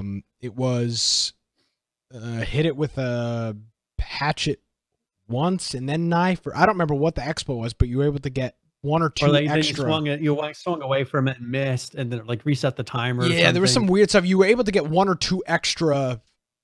It was not like it was some crazy exploit, but it was one or two extra meat per animal you'd skin, which in a when you were mining a whole bunch of stuff turned out to be a whole hell of a lot, actually. Yeah. So, and thank you, Gadlaw, for subscribing. Yes, thank you very much, Gadlaw. I was talking, I think. Yes, and for the people listening, they heard our bingo boom shakalaka sound clue or sound cue, which is from our which is going to be our little note there. Oh, look at who decided to show up for the first time in 6 months. Landgun, welcome back to the show, Lance. Hi, Lance. Maybe we'll see you in Call of Duty soon. So, well, yeah, that's a very serious thing. That would have been interesting. That would have rocked the whole community for their official servers if they banned probably a quarter of the player base on these mega tribes across the official servers. And I love how they do we're doing this to amnesty to them. No, it's because you have to ban 20,000 people from playing the game, which you're not going to do because your player base will be eliminated completely. 20,000 of your most active players. Yeah, I mean, your most hardcore players. It'd be like banning China. Yeah. For all these other games. Exactly. It's not going to happen. No. They're not going to ban all of China. No, exactly. There's money there. So absolutely not. Well, I don't know how they're making money off of people playing on their servers forever, but possible future money. All right. So that was 277. They didn't say what the vulnerability was. We could dig into a little bit. Maybe if I come across what it was, maybe talk to some people that are in those tribes or were taking advantage of it. But I never knew that there was this huge vulnerability happening, and they had to have known about it. I'm surprised it took them this long. It's not like a big secret like that so many people are using didn't get out a long time ago. So surprised that they let it go this long. So all right. So now 278. This was 3 days ago on the 10th. This was the big TLC, the Dino TLC thing that they did. I don't know. There's a video. I don't know if you want to play it. It's just music. So I don't know if you want to play it in the background. Yeah, sure. Or if you want to play it on here with the sound, but it's just going to be their music that plays. I'll just play while you talk. That should be more than sufficient. Okay. That way for the audio listeners, it's not downtime. So they went through and the Procoptodon, the Gigantopithecus, the dire bear, the dire wolf, the Rex, all got the TLC, which is just going through and making their dinos look better, putting more detail, making the hair better, just giving them a visual enhancement. So also they made some changes so that the model, the animations, the sound pass, and they have some new abilities. So the Procoptodon will take reduced fall damage. The carry weight will now be noticeably increased. Can carry small creatures and baby dinos in its pouch. So this is like the little kangaroo, or the big kangaroo actually, that's in the game. A knockback kick which can affect significantly larger dinos, has been added. Added an aimed jump, which can now be used by holding down the jump key. Carried characters in a pouch and have reduced food consumption rate when carried by mate-boosted female Procoptodon. Babies imprinted while in carried Procoptodon pouch receive more affinity. So there's a reason more to have them now. The Giga, now this is the Bigfoot, the Gigatopithecus, which is the Bigfoot, not the Giga as in the giant dinosaur. He got a model update, looks better, had an animation update and new fur, a sound pass, and some new abilities. So the Bigfoot will now receive an armor degrading attack. This means that when in fights, it'll do more damage to your armor's durability. And also, I want to note that the armor degrading attack will not affect the Yeti creatures found in the game. They added a capability to climb zip lines, but not jump between them. And they added a jump for that character. You can also carry and throw small creatures with the Bigfoot. And throwing has been made more accurate, similar to crabs when targeting cursors. Then the dire bear got a model update, animation update, new fur, and some new abilities. When riding a dire bear, players will be immune to bees. They won't be able to knock you off your bear, and they will target focus the bear instead of the player. The dire bear will also be able to harvest honey from wild beehives without attracting bees or hurting the hives using the alternate attack. Plus, the amount of honey it receives will be 3 times the standard amount, and they increase the swimming speed on the dire bear. The dire wolf, which is very common in there, they got a new model update, animation update, new fur, and some abilities of how now it activates a pack buff for 90 seconds with a 1.5 minute cooldown. When the alpha howls, the pack also howls, and the pack buff strengthens the alpha, as well as its pack's reduced amount versus alpha. Hunter's instinctive passive buff, which will allow it to sniff out people and creatures with less than 50% health. Also, sniff tertiary ability to indicate nearby explorer notes or detect buried/stealth creatures. And then the Rex, as again, he got the model update, animation update, and some new abilities. Its roar should now receive a cooldown and make non-allies under a certain drag weight poop to act as a small stun interrupt. There will be a cooldown on victims so that they cannot be poop locked continuously. The roar will now not be able to scare anything above its level. Roar will cause players to poop, but not stun them. And then Rex's ability to climb over small rocks and steeper slopes have been improved. So those were the 278 TLC phase. Then they went through, they implemented on the 10th, the hard limit on the number of turrets. So that is that's a limit that where people are having so many turrets around the base. Now you have a 100 level turret or 100 turrets that you can have. Yep. And then also they did a big balance on a lot of the different creatures. I'm not going to go through the list because it's pages of fixes and balance, but this is an example, so you have no idea what I'm talking about. Reduce the Bronto HP gain per level by 30%, 33%. They reduced the Bronto base HP by 10%. And they did that for a bunch of different dinos at different percentages. The Dragon's Fire Breath direct impact damage has been reduced by 50%, things like that. So they went through, just adjusted a lot of those things, and then they had a lot of fixes that they did. As an example, tech projectiles no longer explode midair. So there's just pages of that. So this was a huge patch. If you're really into this, I would encourage you to go and check it out. Go check out the list. We'll have it in our show notes so you can go and read through the whole thing. But this is a really big patch they did, 278. And then there's 2 smaller patches after this. So 278.1, which was on the 10th as well, fixed issue with the Gigapithecus not loading their stats values from previous save games. And then grinding tech structures no longer yields elemental shards. Then 278.2. This was on February 13th. So this is today. They increased the Procoptodon's weight properly, as mentioned in the TLC patch notes. Fixed issue with misaligned direwolf sniff animations. Rex had missing color regions. Just a couple different patches. There's just a list of fixes. So definitely in the last week, that's a huge amount of changes for this. So I would say if you're go check it out. Yeah, if you're an enthusiast, there's a whole bunch of content to be read here.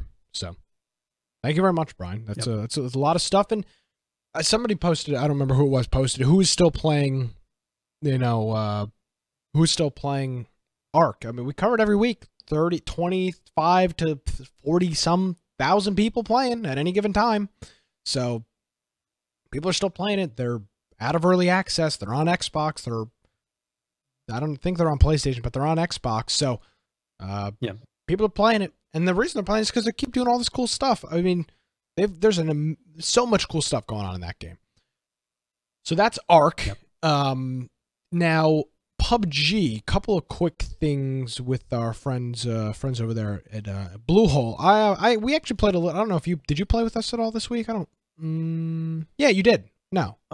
I did. Was that Saturday? I played a number of times throughout the week. Yeah, I've been trying to play it a little bit more. I played Saturday. Played Saturday for a while. We came in second place, I think, in one of those games. We had a good time. So, quick update here. This is from last week, but still, this was a test server update. So what they did here is we've been talking about in order to create a better, healthier, and as they say, a healthier and a fairer environment for the game. They've applied a new update to the test server. The goal here is to prevent anti-cheats. So what they did here is they've added the new anti-cheat measures. With the red zone, they've fixed the issue where the sound of the explosion would become too loud when played simultaneously. When you had a couple of explosions going on at the same time would be too loud and just cause all the audio to be all screwed up. Balance the number of simultaneous explosion sounds in order to optimize game performance, and then fixed the issue where explosion sound wouldn't play following the falling sound of a bomb. So you'd hear the whistle of the bomb coming down, but no explosion. So obviously those sound things really don't mean a whole hell of a lot when the big goal here, the big thing, is the anti-cheat, which Brian, we were talking on PlayStation the other night, and you mentioned having a video of some very blatant hack. Yeah, so I just threw a video in there. It's a YouTube video, and if you could, I'm actually watching it here to see exactly the time. If you go to about 2 minutes 50 seconds, okay, it's a little bit after that. So this is tracking a player. Can you set this up a little bit? What's going on here? All right, so this is a replay. So someone else was playing in a game, yep, and this is a replay that he then went back and watched the whole video of that player to see what they were doing throughout the game. And this guy has some incredibly blatant hacks that is just really obvious. Actually, jump to about 3:30ish, and that'll be a good spot where you can kind of see. So you'll start to see that this guy's kind of watching the areas. He's seeing these players that he can't see, right? He can't see them visually, but he knows they're there because he's using ESP. Yep. So you can see that he's tracking them with his ESP, seeing where they're at. And then what's going to happen here is, so he's waiting for the head to pop over the corner. He knows he's up there on the roof, and he's just kind of waiting for to pop his head over. I assume that with the one he's doing right now you see him shooting in the air there. Yep. And he just knocked him out. He's having a bullet that's actually redirecting somehow in the air. So he's just shooting up into the air, and then the bullet's trajectory actually turns and hits the player. Now you can see there, he actually just shot through the wall still. Yep. Like he has the ability to shoot through the wall, but he wants to magic bullet. Possibly. Yeah. He possibly doesn't want to activate certain triggers. But I think he's gotten to the point where he's like, I don't want to run over there. So he's just starting to knock people out through the walls. He switched guns here. He's now just shooting them. And then he has one where I don't know why, but sometimes he does a little different of one where he just shoots in the air and it still hits the player no matter where they are. So he's killing all these people. And, he's not really left that area, and they're not within visible range of him. None of them are within visible range of him. And he's knocked out about half of the remaining players on the map at this point. So he's almost out of ammo. So he runs, and he's got ESP, so he knows right where the ammo is. So he grabs a little bit more ammo for one of his guns that I think he feels like is better for the situation. And then he's going to go back outside and continue this. So, I mean, he's got it down to, you can see him, and for people that don't believe, I mean, you can see him right here. He's knocking people out and killing them. It's in the upper right corner. He's tracking them. His camera's tracking them. Yeah, but not even that. He's shooting up in the air and knocking people out. I mean, which is impossible. They're not like right here. You don't even have to aim at them. Yeah. So he's just shot 3 bullets in the air, and seeing what's gonna happen here. So yeah, there he goes. He could. I mean, I bet if he wanted to, he could instantly kill them all right now. Yeah. So he's taking his time. He just killed one more. He's not tracking this gentleman through the wall. One couple more in the air, another knockout. This is incredible. Pretty blatant. And this was in January. So this was after that one ban.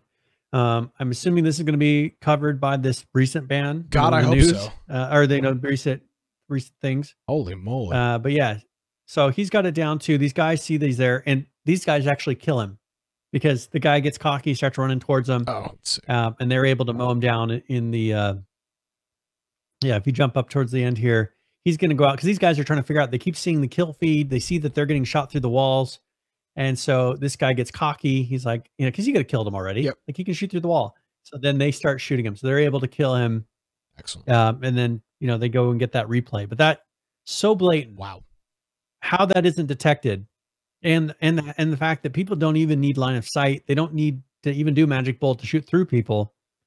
They're redirecting the bullets in the air to then sling. It's like doing a curve and just shooting people across the map. I thought you may have been over exaggerating talking about this when we were talking the other night, because I almost didn't believe what you were describing. I was like, Brian, he's probably exaggerating what was going on. No, he literally was just shooting in the air and it was knocking people out.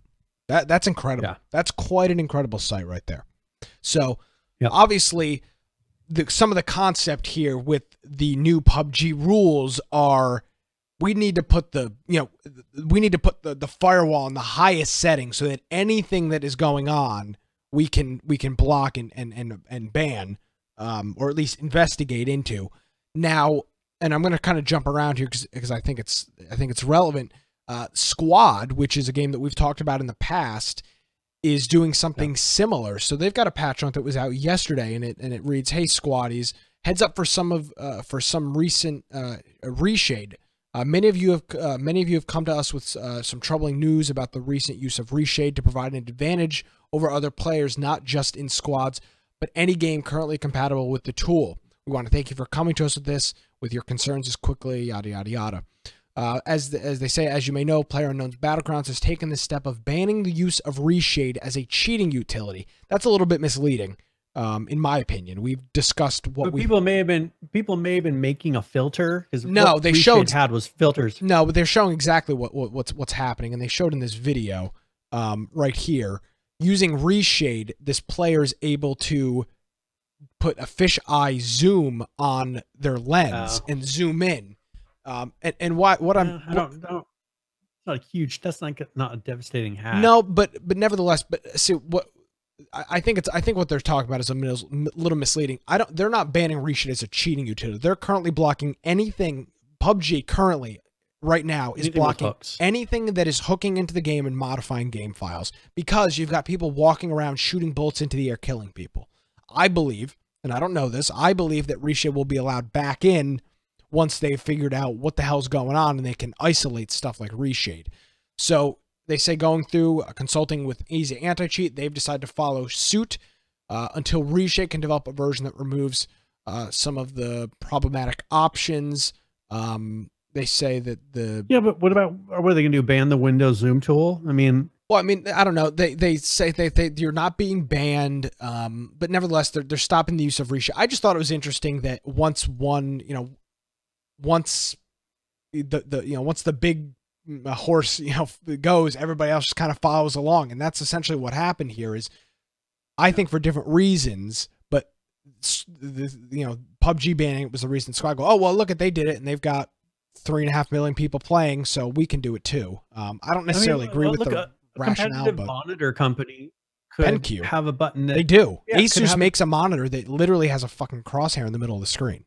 I mean, but I'm saying you could have one where it even zooms in the view of the picture. Like Asus has a monitor where you can do stuff like that. You can zoom, you can put crosshairs, you can put an OSD on the screen and do whatever the hell you want. Considered a hack? Yeah. I mean, at what point? This whole zoom thing, like that's not big enough for me. I understand there's other issues with the reshade, but I wouldn't say that this is the reason. This is the reason. This is the gift they attach, and they say it's because of a script like this. Which I call BS on. That would be the least of my concerns. My concern would be someone using reshade and hooking in the exact same duplicate method having it all labeled the same as reshade, looking like reshade, so that when they go and look and they say, oh, you know, you banned me, but I wasn't hacking, I was using reshade, and they go and look and it says, oh yeah, we just detected you had reshade connecting in, when really it wasn't reshade, it was some sort of an ESP tool. That would be the concern, not this stupid. I have a stupid little zoom. I have you can do that with other tools. I have an HDMI matrix, which is it's a 4 input 2 output device. It's over here on my TV stand.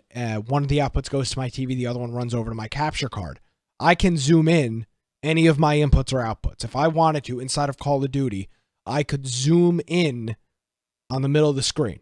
It's a 1080p input. I can just zoom. I can just plus and zoom in on it. So, but we have it when you right click to do zoom on your thing. Always zooms in a little bit farther on. You know, it zooms in general. But I'm saying like I can literally stretch the picture up, like if I had OBS open and I could just zoom the whole region. I could do that with that. I don't think that's a cheating utility. I think they're just trying to. This is their chance to get rid of it while PUBG is doing it, because PUBG is not banning reshade as a cheating utility. They're banning anything that hooks into the game.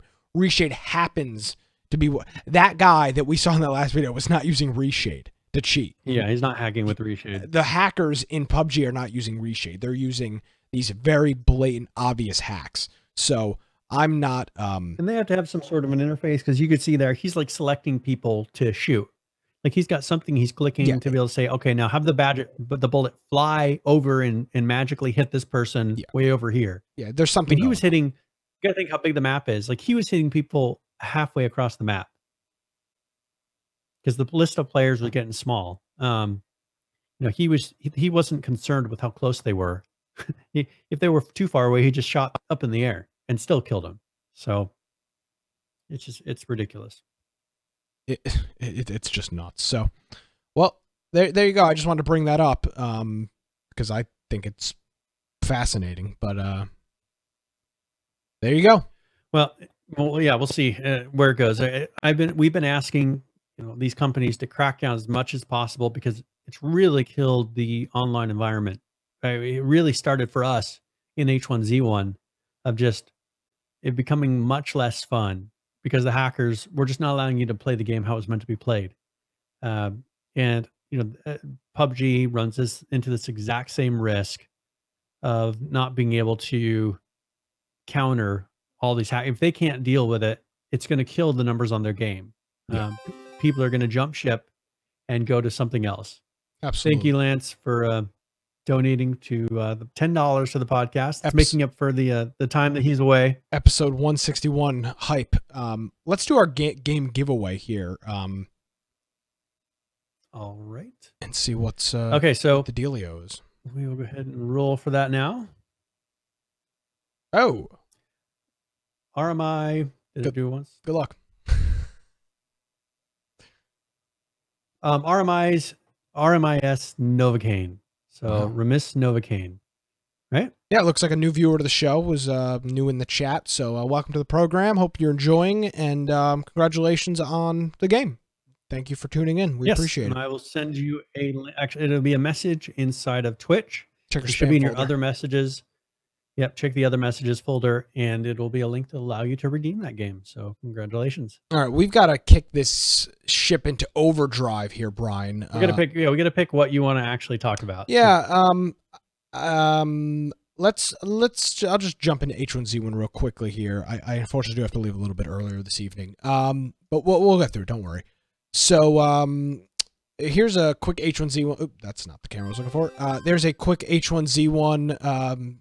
Thank you, Lance, again for PHVCK. It does suck, so I mean, I don't know what you want me to say. This is a quick H1Z1 King of the Kill live hotfix for 210. Quick thing here, slightly increased player movement speed. Also fixed a bug where the movement in events was different than other game modes. Could be a huge issue. Again, we talk about consistency in a competitive game. Plays one way in pubs, regular public matches. Plays different in events. Just mind-boggling. Increase the volume of footsteps that are coming from the far side of objects or walls. Airdrop bombs no longer kill full health players in one spot. Thank the fact that this was not done a year and a half ago is beyond me, but that's good. And then the remain text no longer moves outside of the of its spot on the UI. So a couple of quick things there with that update. And then they talk about streamlining their login. This is big. Today, and by today I mean whenever this came out, they're streamlining the process of logging into H1Z1 by removing the launch pad, which is something that was left over. Launch pads were very popular in the mid 2000s, would you say, between probably 2000 and 2008 or 9. Launch pads were very, very popular. Yep. So because you could log into specific accounts. Yeah, Steam wasn't really around. It was a whole thing. So the H1Z1 would allow you to change settings. Maybe your game settings were wrong to where you couldn't load into the game. It would allow you to go in and adjust those settings to be able to make sure it could launch, things like that. Exactly. So there's some steps on here on how to go through it, which we're not going to get into. But the big news here is that the Launchpad is gone, which it should have been. There was issues with the Launchpad servers from time to time going down. It was just another step of just another chain in the command, another thing that could break that would cause players to be unable to use the game. So the fact that the Launchpad is gone is, I think, a good step in the right direction for H1Z1. I would imagine this will also follow over to Just Survive eventually. Once that's at a point where it's in more of a stable spot, but that's big. That's a very, very big story right there about the Launchpad. Yes, and so it's nice because we complained about it. I remember us complaining about it multiple times. Yeah, like, oh, the Launchpads, the game servers are up, the Launchpad servers are down. You cannot play the game. I mean, it's just the stupidest thing in the world. It would still lock you out. The thing is if you logged in the wrong account, you would then have to log out. So let's say you had 2 different Steam accounts. Yep. And you had 2 different.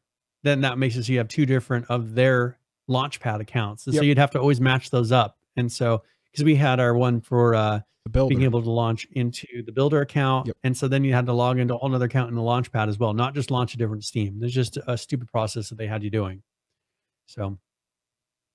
At least they're moving forward. And I think what kind of led to that is they got called out by one of the competitive streamers. Oh, they did. One of the people who's in their tournaments and things saying, because I think he got killed in the end game, when that shouldn't be what's killing him. It should be your skill. And I remember complaining about this profusely with the bombs, as far as the bombs. Oh, absolutely. One of the competitive players went on Twitter and started talking about the bombs and how they had nothing to do with skill. Nope. They were just a total waste at the end.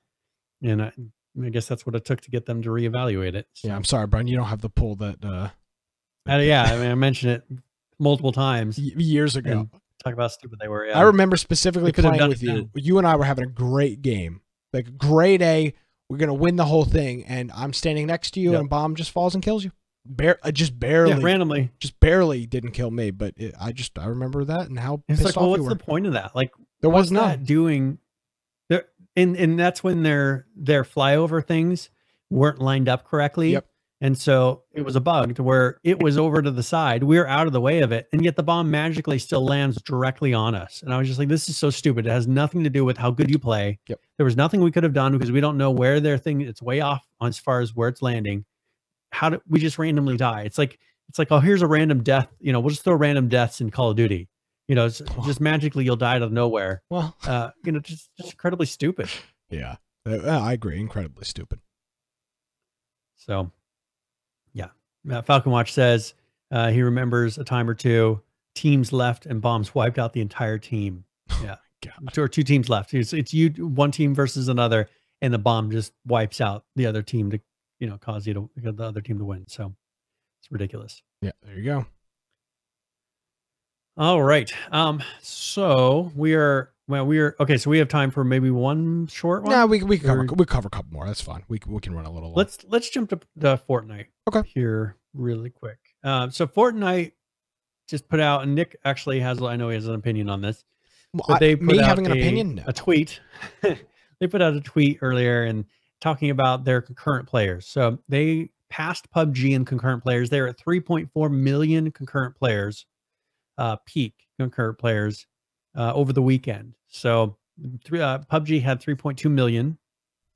This one has 3.4 million.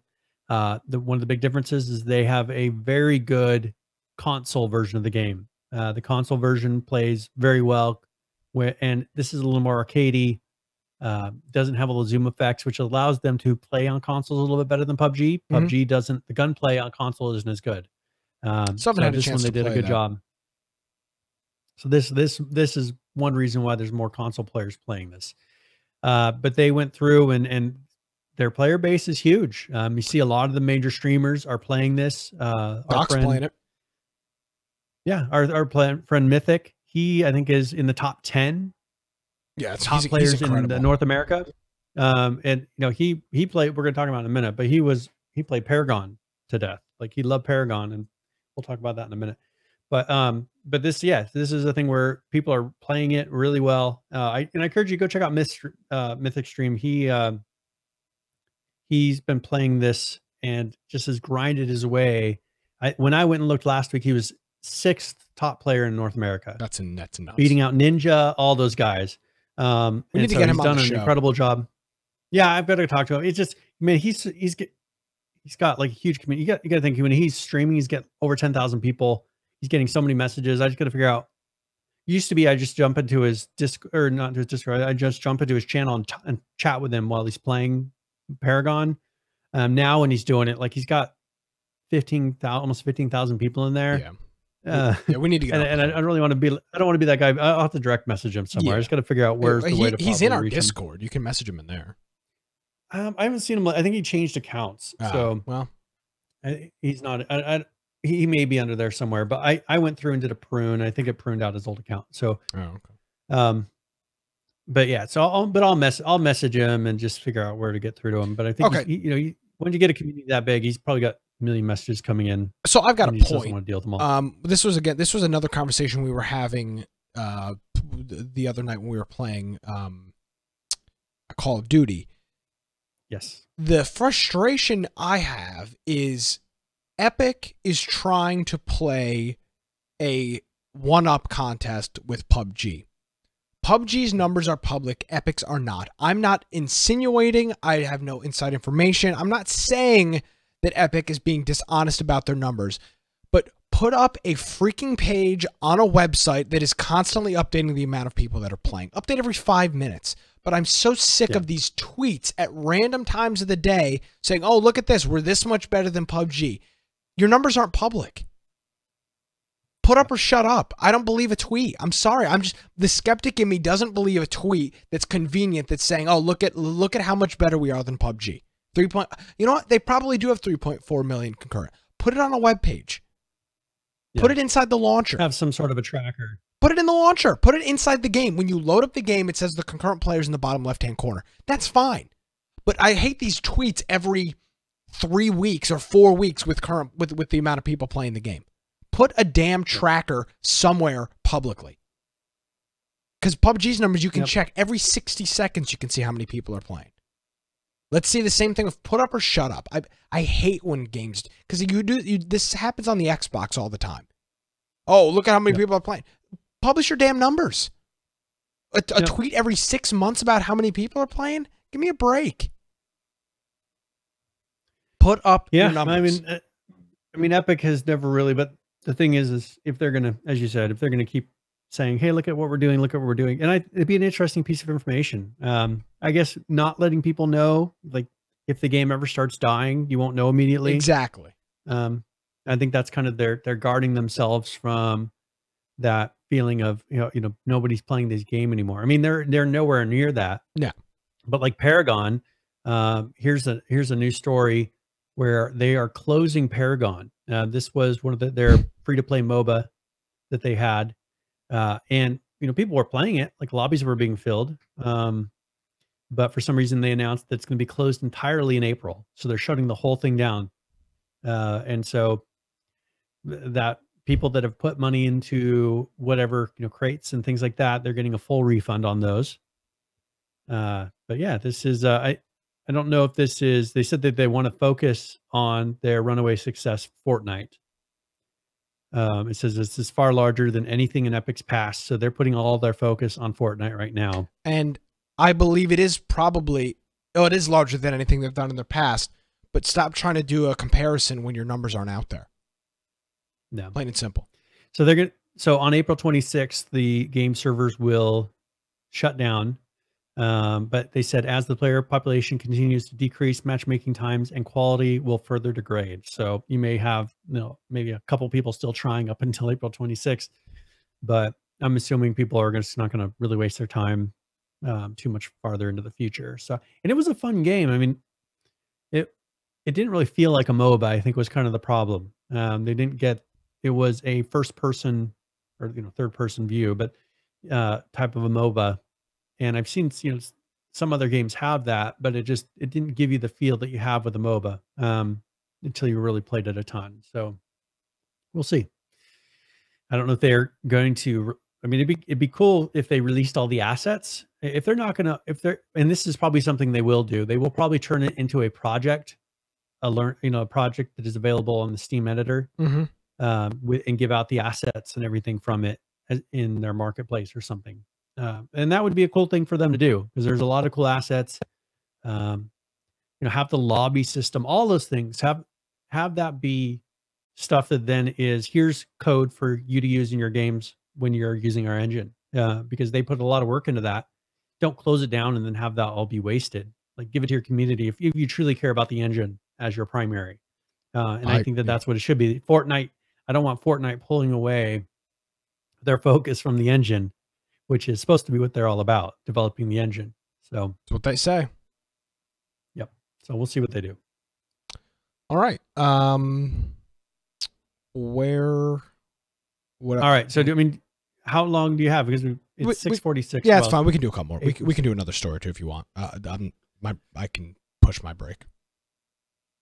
Okay. So one thing is, I'm just going to mention with Rust, they're leaving early access. They are. Actually, so I actually watched his video.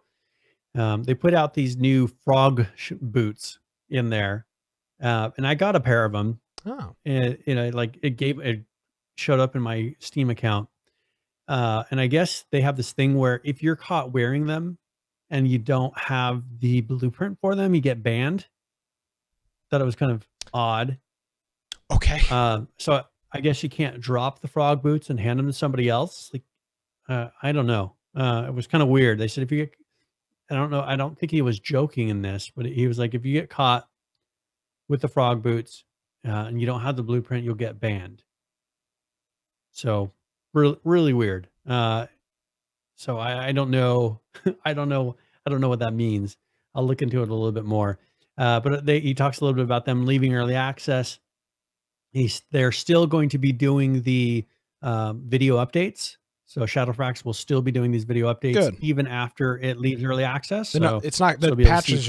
The notes are still going to be the same. I mean, we saw it with Arc. Yeah, we've seen. Well, PUBG is out of alpha. I mean, it's the same thing with them. They're just going to continue with the same updates, which is fine. Again, it's just the name.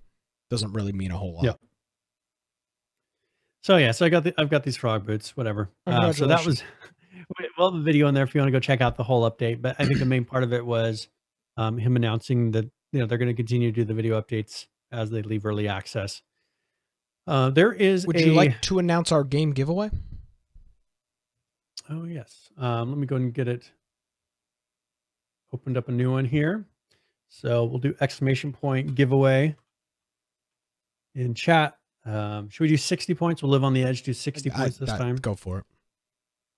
Yeah, we'll raise it up slowly. Oh yeah.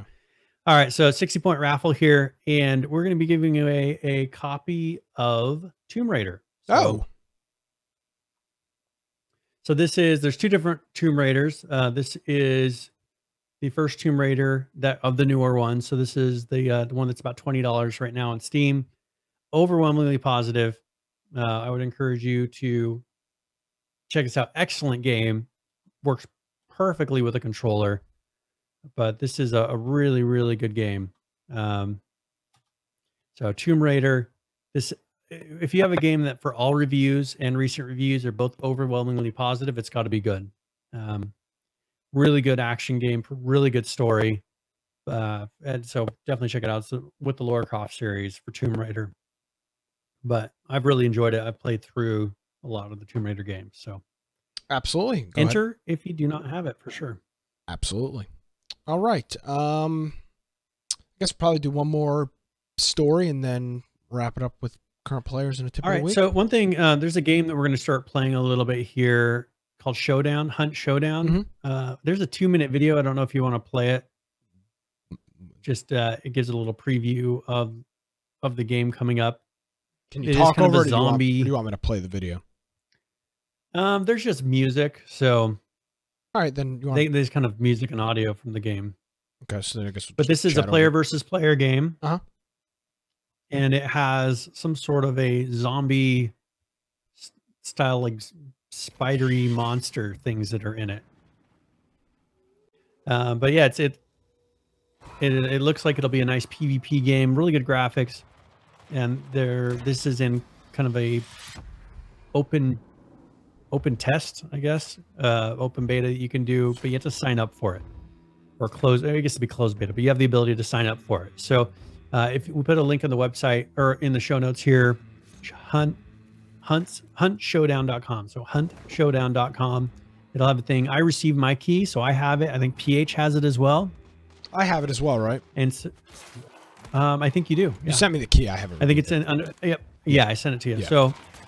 So this is a game that we can play right now to try it out. It should be good. It'll be interesting. It's a little bit different concept. I like seeing new concepts in games. It's like a little things that are done differently. Like kind of but you're playing against people though. You're able to kill other players. Yeah, it just kind of got. You have these zombies that you're fighting against. I think you're trying to get to like escape. Okay. And maybe you're cooperating a little bit. Maybe there's guys that you're not cooperating with. I don't know. So this will be interesting to see how it works. It's a competitive first-person PvP bounty hunting game with heavy PvE elements. I like that. So very unique, different than what we've seen before. So I would check it out. Go sign up. I think it's a major studio. It looks like a major studio. It's Crytek, I think. Oh, Crytek's making it. Okay. And it is major. I think so. Let me pull up. I'm pulling up their Steam page right now.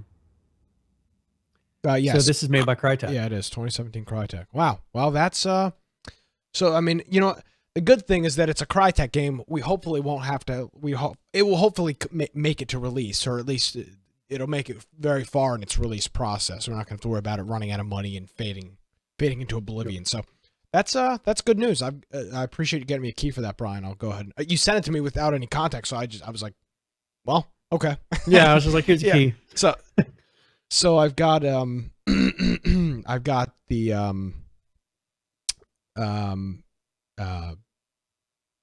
I've got the key. I just you got a key for it. You just need. I've got it downloaded and ready to go. I just haven't sat down and tried it yet. So we'll have to get a group together and try it out. Okay. Yeah. Cool. All right. Let's wrap it up here. One thing I'm just going to mention in passing. Black Wake 3. So they're doing a 3.0 preview. We'll have notes for that. They have a thing where you can choose different ships.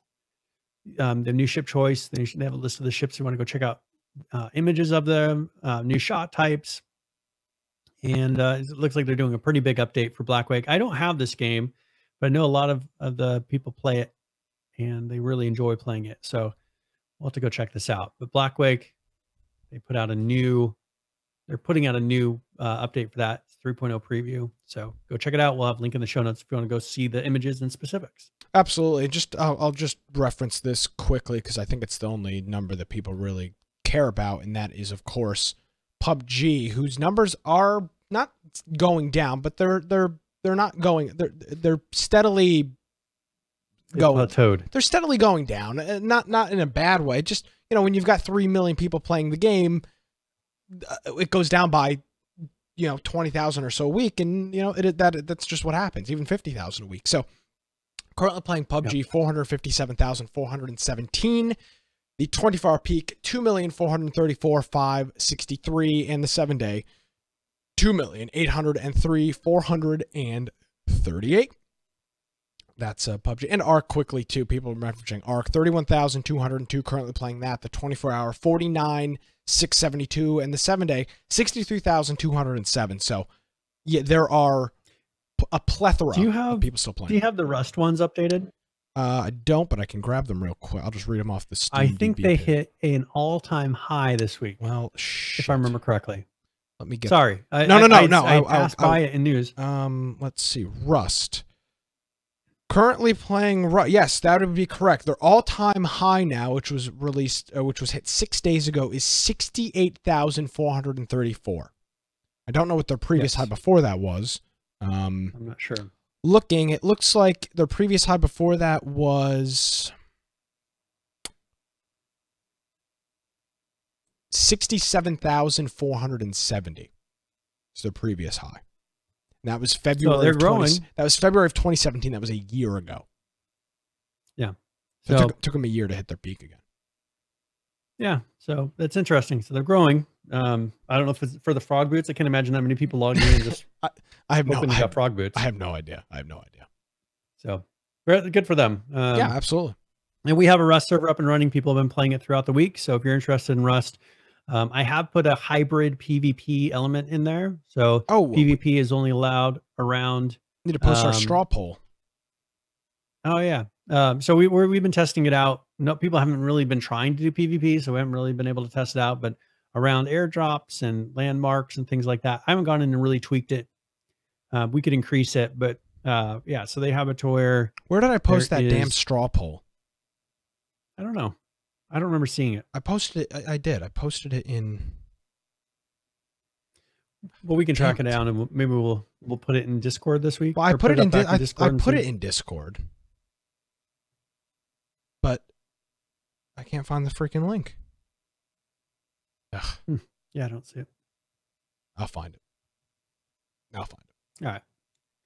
Okay, and then we have links to some other games maybe we'll talk about next week. Some open world survival games that are going to be coming out here soon, but we will leave those as teasers. But if you want to see what we're going to be talking about, those will be in the show notes as well.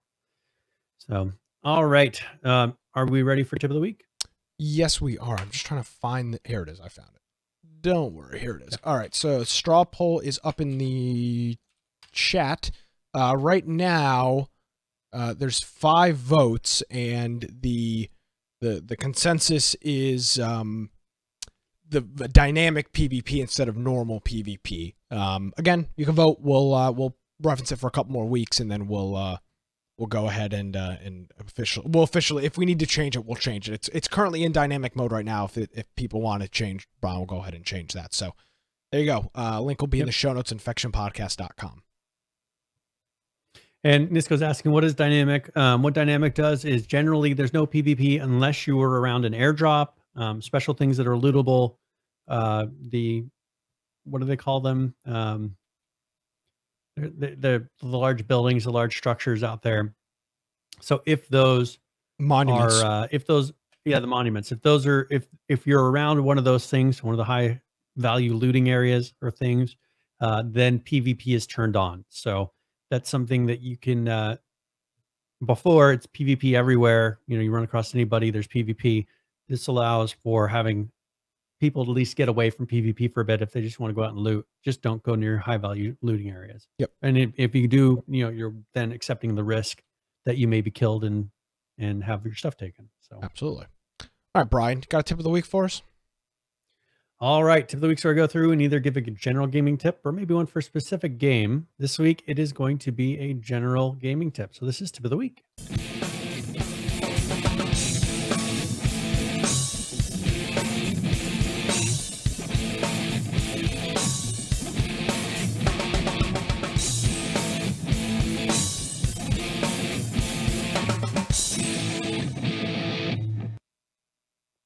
All right, so perhaps on your Steam, you have a hard drive and it's running out of space. And maybe there's the way Steam works. That drive is holding all of your games currently. So one thing that you can do, and there's a tool that I found of this, is you can easily move your games from one hard drive to a second drive to clear up some of that space. This tool is freeware, and it's called Steam Mover. So Nisco brings up compression. I tried that. There is a possible performance issue with that. And also I've ran into issues where with compressing them, it would re-download them because it didn't verify the files correctly, and I ran into issues with it. So I didn't try. It did save space when I initially compressed, but it didn't over time. So what I've ended up doing is letting this tool move games that I maybe won't be playing for a while, but I don't want to re-download again anytime soon, to my external my external USB 3 hard drive. And so I have plenty of room on that thing. So I do a transfer, move my games over there temporarily. If I decided that I want to play it again, I can then move it back to my main drive to be able to play again. Maybe you have an SSD that you want to alternate which games are on the SSD at different times. This tool very easily, quickly, it lets you move those to do that. But you can, it lets you quickly move games from your Steam apps directory, which is generally under program files, x86, to any other location. And they'll still show up in your Steam library. You could still play them from that other location, but it is possible for you to do that. So if you're not going to be playing a game, or maybe you don't want to have to re-download the whole game later, just use this program to transfer it to that external drive. It's got an easy to use interface. It shows you the games that are in your library right now, and then on the right hand side you can put where you want to move them to, and then just click the right arrow to move it, and it will move them all over. So for me, I have so many games that I don't want to have to re-download, but I was just using up like 300 gigabytes on my hard drive, and I've got so much room on my external hard drive. I just use this to throw some of the really big games over there. Games that I'm probably not, like GTA. I don't play GTA that often, but I don't want to re-download the whole thing. Or maybe you have Arc. Arc is 100 something gigabytes. Maybe you're not going to be playing that for a while, but you don't want to have to re-download it later. You can use this to transfer it to that external hard drive, and then when you're ready, you can transfer it back to your main drive. Or maybe you have a hard drive that's just as fast, or as I said, could be a SSD faster. You can move games to that when you feel like, or if you want to pull a game back off of that SSD, take it off, put another one on there, and alternate whichever one you want to run the fastest. So yep, that is tip of the week. All right, and I guess we can roll for our giveaway here. And while we're doing that, we're going to be playing some Overwatch this week. Free weekend, Friday night, 7 p.m. 8 p.m. Yes, 8 p.m. in Discord.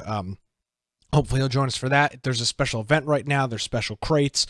We'll have a whole group of people playing that. And if you don't have Overwatch, which there's a lot of people that don't, it's a $60 title, you can play this week. So hopefully you'll join us Friday night in our Discord. Yes, it's a very fun one. All right, so Saul, one of our longtime listeners. Mr. Greatman. So Saul Greatman. So he is one. He plays a lot of games with us. He always plays board games with us. And League. Yeah, and League of Legends he plays a lot. My nephew actually played League of Legends a little bit this week. I saw that this week. Yeah, my nephew plays it, and so he's been trying to get me to play. So he stepped me through like the interface and generally how to play it. Good luck. Oh wow, was it? Well, so I was playing, and I was like, the controls for moving your camera are awful. Like I was telling him this after I play the game. Like I'm constantly dragging the screen around. He's like, well, you just hit space and like centers the camera or something on your character or V or something like that. Yeah, I was like, oh, that would have been nice to know. Like camera modes. Yeah, I'm just like dragging my mouse all over the place. You press WAS and D to do it. It wouldn't do it for me. Yeah, WASD. I was doing it. It wouldn't move the camera. It's probably user error. Or lock the camera. Yeah, you press C to lock the camera, and it locks it on your hero. Is it C? I think so. It's C. Yeah, so that's what I'm going to do, because I was having like I would move my camera to the Y. There you go. Y. I would move my camera over. I'd have to be keeping up with my character, and it's just this is just so stupid. Very stupid. I was like, there's got to be a better way to do this. Well, there in fact is. And there is. So now my next game that I play will be much easier. Yes.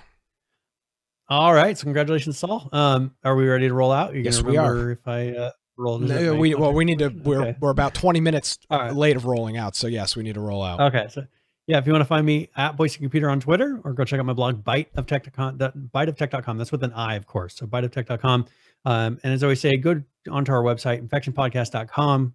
Go check out our Discord. Throughout the week, we are playing games on that, chatting on that. So I really encourage you to go click the link on the right-hand side of our website. It's a green button that says join server. And of course, any way that you can support us, if maybe you have a subscription available inside of your Twitch, I would encourage you to help support us in that way. I know for me, for some people, they've used their months, but maybe consider us next month. Yep. And give us a little bit of support through that. And thank you for the people that gave donations today, that gave bits today, Falcon, and people that subscribed. Yes, very, absolutely. very nice of you. Yep, we appreciate it. And there's just another couple ways to support the program. Thank you very much, Brian. And we'll talk with you Friday night. And then next Tuesday, we'll be back at it again for 162. Alrighty, ladies and gentlemen, well, thank you so much for tuning in to another episode of Infection, the Survival Podcast, 161, going strong. Thank you, Salt Graydman, for the subscription right there, a little bingo boom shakalaka before we wrap it up. 161 of Infection. Again, we're playing Overwatch free weekend Friday night, so join us for that, and then hopefully we'll be doing some board games or something like that on Saturday, maybe some PUBG. Weekends on our Discord are a lot of fun, so if you're hanging around on the weekend, you're looking for something to do, join our Discord. There's people playing League, PUBG, Rust, anything you can think of. Probably playing Overwatch too. Anything you think of, people are playing it in there. You can follow me on Twitter at Nicholas M. Cray. You can check out our website, infectionpodcast.com. Ladies and gentlemen, that's going to do it. We'll see you next time. Have a great week, everybody.